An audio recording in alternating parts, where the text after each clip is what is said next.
మాజీ ముఖ్యమంత్రి వైఎస్ జగన్మోహన్ రెడ్డి పులివెందుల నియోజకవర్గంలో 3 రోజుల పాటు పర్యటించారు.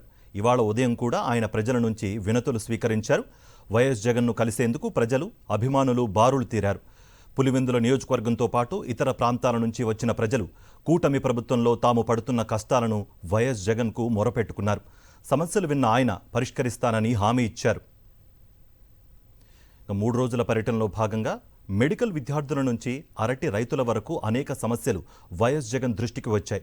నిన్న బ్రాహ్మణపల్లిలో అరటి తోటలను పరిశీలించి రైతులతో మాట్లాడారాయన. వారి కష్టాలు విని చెలించిపోయారు.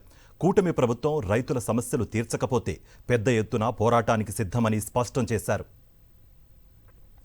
మెడికల్ కాలేజీల ప్రైవేటీకరణకు వ్యతిరేకంగా సాగుతున్న కోటి సంతకాల సేకరణలో వైఎస్ జగన్ పాల్గొన్నారు.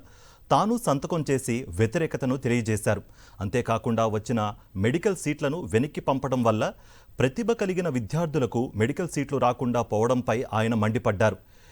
ఎన్ఎంసీ దృష్టికి తీసుకువెళ్లి వారి సమస్య పరిష్కారానికి కృషి చేస్తామని వివరించారు. పులివెందుల నుంచి వైఎస్ జగన్ తిరుగు ప్రయాణంలోనూ దారి పొడవునా ప్రజల నుంచి వినతులు స్వీకరించారు. సమస్యల పరిష్కారానికి వైఎస్ఆర్సీపీ పోరాటం చేస్తుందన్నారు. అందరికీ ఆప్యాయంగా పలకరిస్తూ మమైకమయ్యారు.